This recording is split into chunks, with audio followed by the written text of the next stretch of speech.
به به به، چه جوانان برومند و مهربانی. خسته نباشید. چه میکنید؟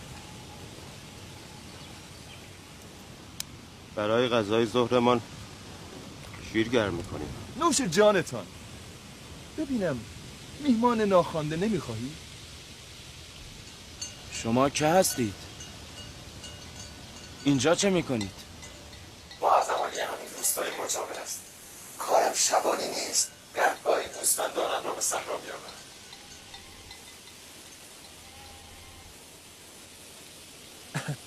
شما رو چه شده؟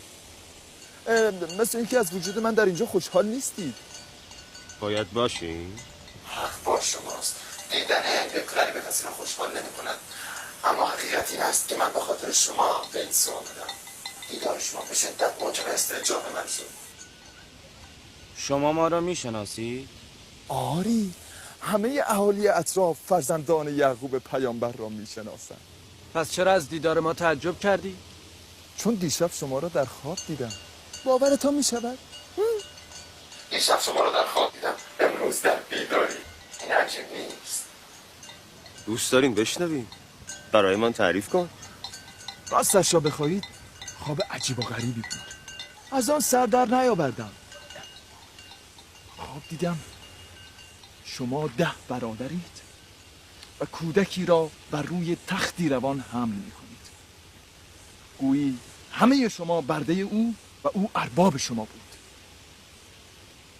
گاه می‌دیدم که همان کودک بر عرابه‌ای سوار است و شما 10 تن چون 10 اسب عرابه را حمل می‌کردید. گاه می‌دیدم که او بر کرسی نشسته و شما 10 تن را به زنجیر کشیده است و شما برای او شبانی و مزرعه داری می‌کنید.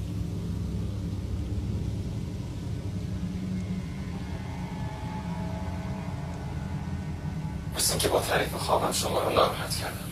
ولی خواب چیز مهمی نیست. به آن بها ندهید. بهتر است بروم.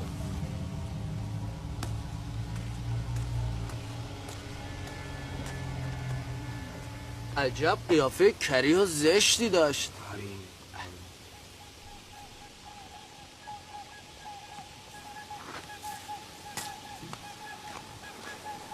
پس شبان کو؟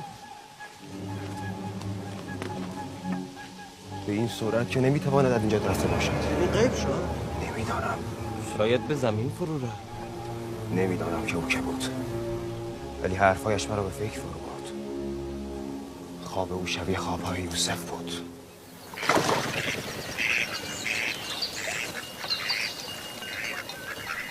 سلام پدر. سلام پدر. سلام عزیزانم. سلام پدر. سلام عزیزانم. سلام پدر. خسته نباشید. سلام پدر. خسته نباشید.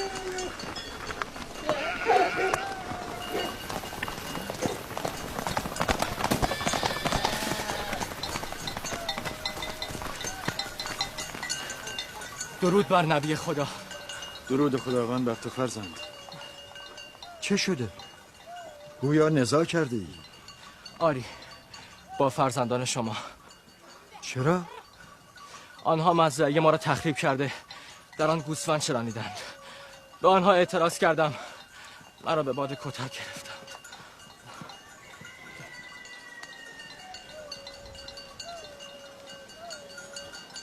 یهودا، شمون، لاوی، بیایید.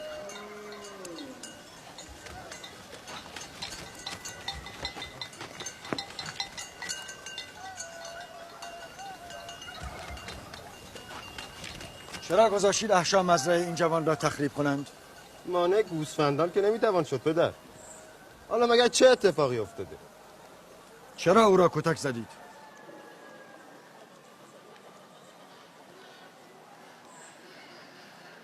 می توانی آنها را قصاص کنی. یا نبی الله، من از آنها گذشتم، ولی بگویید پس از این گوسفندان خود را برای چرا به مزرعه ما نیاورند؟ میگویند ما صاحب کنعانیم، هر کاری بخواهیم میکنیم و هر کجا بخواهیم میچرانیم.